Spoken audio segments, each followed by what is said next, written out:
Precisamente para proyectar algunos de esos datos, está con nosotros Luis Estrada. Exacto, nuestro analista, para que nos explique muy bien qué es lo que se proyecta, cuáles son las proyecciones en torno al Congreso, qué pasará con los diputados, con senadores, cómo van también los porcentajes en los estados. Datos de la Ciudad de México. Claro, importante. ¿Te parece si vamos con él? Directamente. ¿Sí? Luis, adelante y buenos días. Héctor, muy buenos días.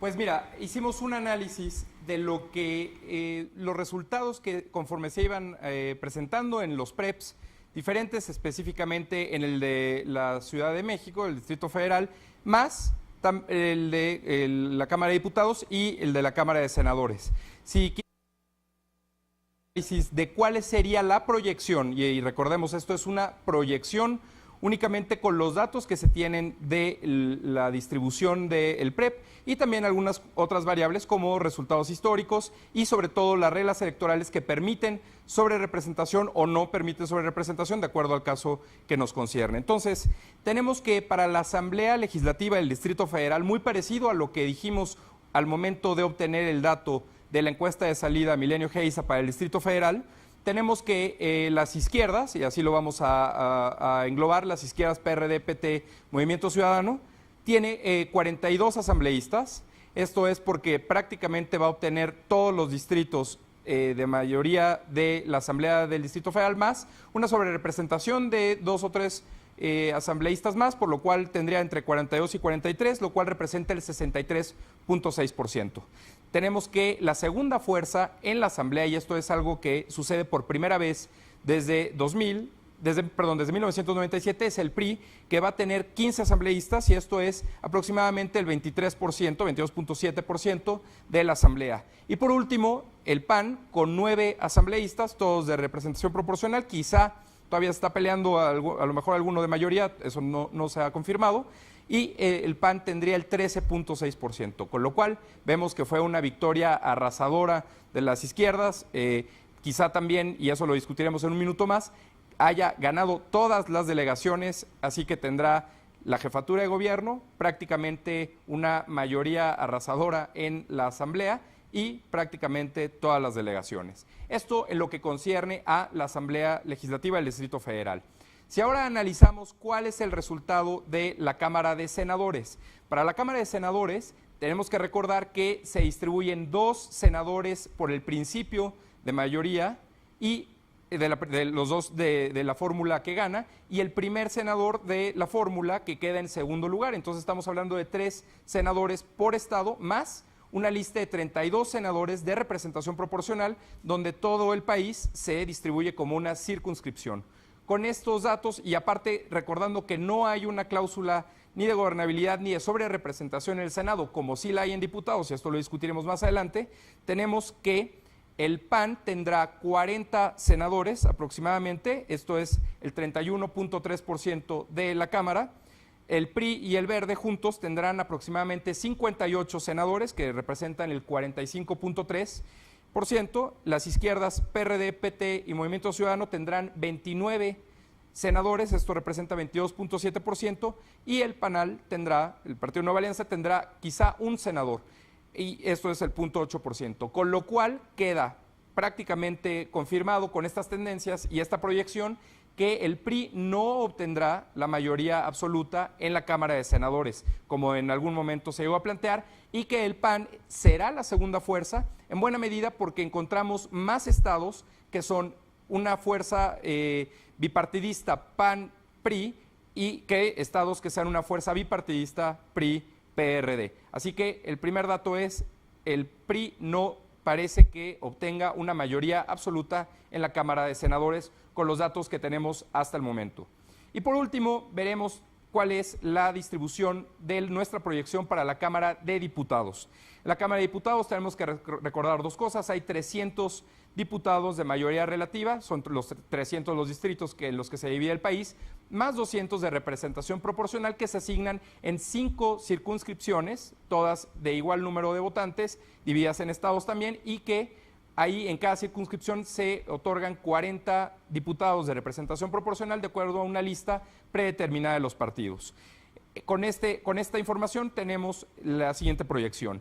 El PAN tiene aproximadamente 117 diputados en total en la Cámara, lo cual representa el 23.4% del total, seguido por el PRI Verde, que tendría 233 diputados, lo cual alcanza a un equivalente de 46.6%, con lo que tampoco obtendría el PRI y el Verde, los dos partidos juntos, la mayoría absoluta en la Cámara de Diputados. Las izquierdas, PRD, PT y Movimiento Ciudadano tendrían 141 diputados, lo cual equivale al 28.2%, y el Partido Nueva Alianza tendría aproximadamente 9 diputados, lo cual equivale al 1.8%.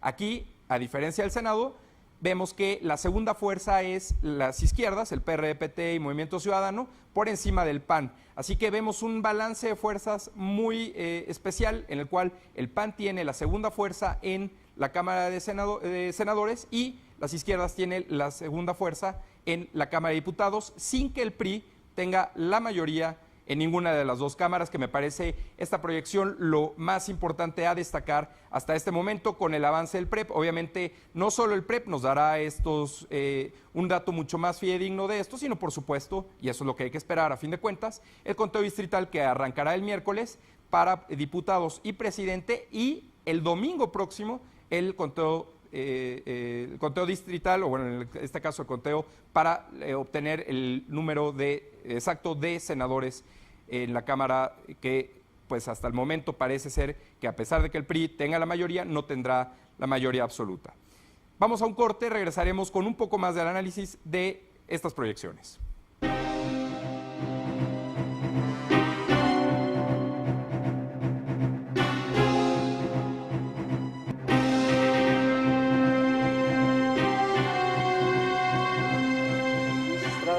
Con información pues de último momento, una nota que nos acaba de anunciar aquí nuestro compañero Luis Estrada, lo que se va a ir pintando a lo largo de la semana, va usted a verlo en los análisis de los editorialistas en los diarios, comentarios de todo el mundo, en fin, poco a poco se va a ir desgranando esta información que le acabamos de presentar en esta simulación de esta proyección más bien de cómo van a quedar los resultados tanto en la Asamblea de Representantes, claro, Asamblea Legislativa del Distrito Federal, la Cámara de Senadores y la Cámara de Diputados. Pero sobre todo, Luis Estrada, lo importante es que, pese a lo que muchos analistas habían previsto, proyectado, no habrá mayorías en el Congreso. No habrá mayorías en el Congreso precisamente porque se proyectaba con base en el resultado de las encuestas preelectorales, en las cuales le daban una ventaja mucho mayor a Enrique Peña Nieto y una ventaja en algunos casos muy amplia. Entonces, al momento en el que se empiezan a redistribuir los votos, sobre todo en las regionales y las encuestas para gobernador y todos los efectos de contagio, que quiere decir que alguien llega y va a votar por presidente y entonces vota todas las boletas que le dan por el mismo partido, etcétera. Entonces, me parece que todo eso combinado nos da un resultado el cual, con todos los factores de sobrerepresentación y todo lo que llegamos a tomar en cuenta, el PRI, junto con el Verde, al menos hasta este momento, tal parece que no va a tener mayoría en ninguna de las dos cámaras, y esto pues obviamente modifica todo lo que se pensaba en algún momento de carro completo para el PRI. Exactamente. ¿Cómo se elabora esta proyección, Luis? Pues mira, primero, obviamente tenemos unos porcentajes que están relacionados con el PREP. Al 50% quisimos poner un corte, por lo menos la mitad de lo que pudiéramos tener. Pensamos que pueden modificarse en algunos momentos, pero también, y es algo muy importante que mi equipo y yo estuvimos analizando por un par de semanas, fue cómo resultados anteriores de inercias de distritos que son bastiones para cada uno de los partidos, tanto para la izquierda como para el PRI principalmente, es decir, distritos que en sus peores momentos de cualquier forma de ganaban. Duro, ¿no? El voto duro, esos nos dan la base para poder entonces ver hacia dónde se inclinaría la balanza, sobre todo en esos distritos o para diputados o en esos estados en los cuales la competencia era relativamente reñida. Obviamente, bueno, pues el resultado del PREP te va ajustando un poco esos números, y sobre todo lo que me parece más complicado que pudimos ver muy de cerca es cómo la ley se traduce de la Constitución para la asignación de representación proporcional, de la Constitución, después al COFIPE y después a un acuerdo del Consejo General en el cual prácticamente determina cuál es el orden para asignar y es prácticamente un caminito complicado para hacerlo, pero bueno, pues de cualquier forma lo probamos con diferentes métodos y al parecer esto es lo que tenemos. Ahora, yo quiero nada más regresar, tú hacías énfasis en la segunda fuerza que pues se proyecta que sea el PAN en las dos cámaras, pero... En el Senado y en diputados las izquierdas. Las izquierdas. En el Senado las izquierdas. El Senado el PAN y en la Cámara de Diputados las izquierdas. Pero podría ser determinante ahí cómo actúen las izquierdas. Si es una izquierda radical, pues entonces ahí tendríamos, o el PRI, pues disminuiría también su fuerza, su poder. Y ahí la experiencia de 2006 es clave. Lo que sucedió en 2006 fue que la izquierda más fuerte que el PRI en el 2006, después de los resultados, se radicalizó a tal nivel que el único negociador que tuvo el PAN en ese momento fue el PRI. Es decir, a una izquierda más radical, un PRI para negociar mucho más fuerte porque estaba apalancado y no le dejaba otra opción al PAN más que negociar con el PRI. Ahora lo que tal parece que va a suceder es exactamente lo opuesto entre el PRI y el PAN. Es decir, el PRI necesita o necesitará solamente del PAN si es que las izquierdas se radicalizan. Y esto es un mensaje que pues las izquierdas deben tomar en cuenta, porque si se radicalizan, el PAN y el PRI pueden ir juntos en la misma agenda y los van a dejar marginados, como fueron de hecho marginados al inicio de la administración del presidente Calderón por este factor de radicalización de la izquierda. Vale la pena que recuperemos los datos que acabas de presentar. El reparto de posiciones en el Senado quedaría de la siguiente manera: el PRI sería la mayoría de los 128 posiciones, tendría 58 frente a 40 senadores que alcanzaría el PAN, la izquierda 29 y probablemente el Partido de Nueva Alianza se quedaría con un representante, ¿no? Una mayoría priista en el Senado, pero no suficiente para modificar leyes, que es se necesita el 51%, ¿no? 50 más 1. Y tendría al PAN como la segunda fuerza, cosa que no se da en la Cámara de Diputados. Donde el PRI y el Verde tienen 233, el PAN tiene 117 y las izquierdas tal parece que se proyectan con algo así como 141 diputados. Donde sí se ve muy marcada esa diferencia pero en la Asamblea Legislativa del Distrito Federal, por mucho, 42 PRD, PT y Movimiento Ciudadano, decías, ¿no? 42, que eso es 63.6%, es quizá, bueno, de hecho sería el porcentaje más alto que obtenga el PRD o las izquierdas en toda la historia de la Asamblea Legislativa. Bueno, vamos nada más a puntualizar antes de despedir a Luis Estrada con todo este análisis. ¿Cómo va el PREP? ¿Cómo va? ¿Qué porcentaje de avance hasta el momento?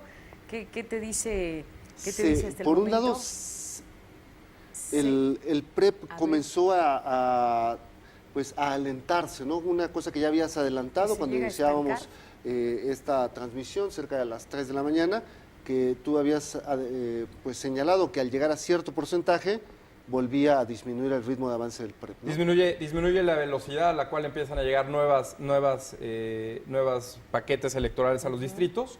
En realidad ahorita lo que tenemos es algo así como 64, casi 65%, y empieza ligeramente a despegarse esta diferencia que tenía 3 puntos porcentuales entre Enrique Peña Nieto y Andrés Manuel López Obrador, y en realidad ya la diferencia está muy cercana a 4 puntos porcentuales, lo cual pues tal parece que eso podría ir pareciéndose cada vez más al conteo rápido que llevó a cabo el IFE, en el cual tiene una diferencia de 7 puntos porcentuales. Un tema que habían señalado ya algunos analistas, ¿no? Cómo el PREP, en la medida en que avanzaba, tendía a acercarse a los resultados del conteo rápido, porque pues mientras que el PREP hay que insistir una y otra vez más porque que no se conoce muy bien cómo se elabora, es el acopio de actas tal y como van llegando a los consejos distritales, como terminan en el conteo de los presidentes de casilla y como tardan en llegar a entregar el acta.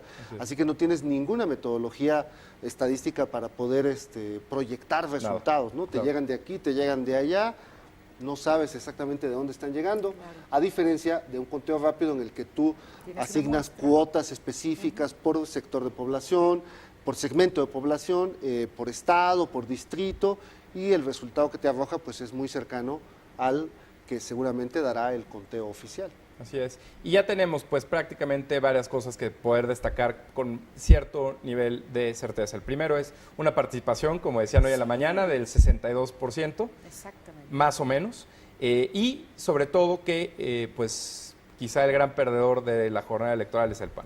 Exactamente. Bueno, pues ahí veíamos las imágenes, que por cierto en un momento más le daremos un recuento al auditorio, pero antes, Luis, muchas gracias por habernos acompañado. Gracias a ti, Tania, Héctor. Luis, Un buenos gusto. días, gracias a ti y a tu equipo. Gracias, no, gracias a ellos. Gracias. Bueno, estamos en vivo, le recordamos a usted, estamos transmitiendo completamente en vivo en esta jornada electoral. Son las 4 de la mañana ya con 20 minutos. 20, casi 21 minutos. Casi 21 minutos, exactamente.